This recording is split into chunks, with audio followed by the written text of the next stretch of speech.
অনুরাগের ছোঁয়ার নতুন পর্বে দেখা যায় একদিকে মিশকা সোনার কান ভাঙাতে থাকে দীপার বিরুদ্ধে, কিভাবে সোনাকে দীপার কাছ থেকে দূরে সরানো যায়। অন্যদিকে রূপা তো বাবা বাবা করে অস্থির হয়ে যায়।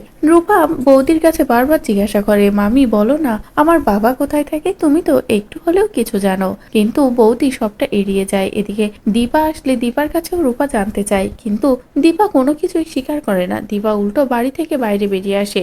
দীপা মনে মনে বলে, এবার আমার ডাক্তারবাবুর মুখোমুখি হতেই হবে, এবার ডাক্তারবাবুকে বলতে হবে যে রূপাকে তার বাবার প্রয়োজন।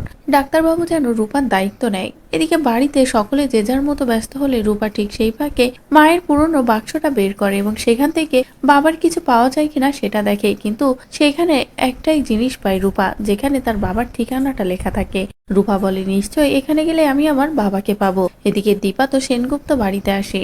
এদিকে সেনগুপ্ত বাড়িতে সোনা বলে, আমি আমার মাকে পেতে চাই। তখনই মিশকা সোনাকে উল্টাপাল্টা বোঝাতে গেলে তখনই লাবণ্য বলে, চিন্তা করো না দিদি ভাই, তোমার মা আছে, আমি তোমাকে কথা দিচ্ছি আমি তোমার মাকে তোমার কাছে ফিরিয়ে আনবো। যে কথা শুনে খুশি হয়ে যায় সোনা। অন্যদিকে দীপা হঠাৎই সেনগুপ্ত বাড়িতে আসে এবং লাবণ্য ও প্রবীরকে বলে, বাবা রূপা অস্থির হয়ে উঠেছে, রূপা তার বাবার পরিচয় জানতে চাচ্ছে, আমি যে আর কোনো কিছু সামলাতে পারছি না। তখনই লাবণ্য বলে, চিন্তা করো না, রূপা জানবে তার বাবার পরিচয়। ঠিক সেই মুহূর্তে সেখানে সূর্য এসে হাজির হয়। সূর্য এসে বাড়াবাড়ি করা শুরু করে। এদিকে রূপা তো একটা অটো নিয়ে চলে আসে সেনগুপ্ত বাড়ির কাছাকাছি। সেখানে এসে আরেকজনকে জিজ্ঞাসা করে, এই বাড়িটা কোনটা। তখনই লোকটি বাড়িটা দেখিয়ে দেয়। এদিকে সূর্য দীপার সামনে আসলে দীপা বলে, ডাক্তারবাবু আপনি রূপার দায়িত্ব নিন, রূপা আপনার ভালোবাসা পেতে চায়, তার বাবার ভালোবাসা পেতে চায়। ঠিক তখনই সূর্য বলে, আমি নেব, অতটুকু বাচ্চার দায়িত্ব নিশ্চয় নেব, ভালোবাসা দিয়ে ভরিয়ে দেব জীবনটা, কিন্তু তার আগে তুমি আমাকে একটা কথা দাও, তুমি কখনো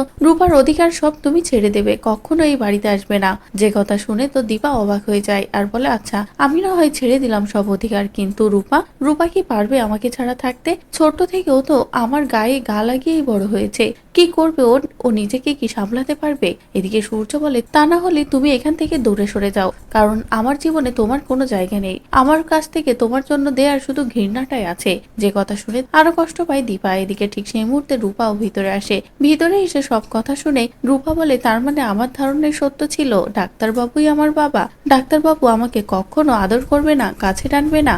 এদিকে লড়াইটা তো চলতেই থাকে। এক পর্যায়ে সূর্য রাগ করে ভিতরে চলে যায়। অন্যদিকে লাবণ্য কাঁদে আর দীপাকে বলে, দীপা এখনো সময় হয়নি রূপাকে সব সত্য জানানোর, সময় মতো সবটা জানাবো, তুমি ওকে বোঝাও, ও যে ডাক্তারবাবু বলে ডাকে সূর্যকে সেটাই বলে ডাকুক, বাবা ডাকার কোনো দরকার নেই। যে কথা শুনে তো দীপা আরো কষ্ট পায়। দীপা বলে, মা আমি চলে যাচ্ছি, আমি আর এখানে থাকবো না, আমার মেয়েটা যে কষ্ট পাচ্ছে। এদিকে রূপা কান্নাকাটি করে আর বলে, মা বাবা এমনকি দিদি ভাই সকলে মিলে আমাকে ঠকালো, সবাই এভাবে আমাকে ঠকাচ্ছে, কেন ঠকাচ্ছে বলেই কান্নাকাটি করতেই থাকে। আর এভাবেই শেষ হয়ে যায় আজকের পর্ব। তো বন্ধুরা, এই ছিল অনুরাগের ছোঁয়ার আজকের পর্বের আপডেট। আগামী আপডেট পাওয়ার জন্য অবশ্যই আমাদের চ্যানেলটি সাবস্ক্রাইব করো।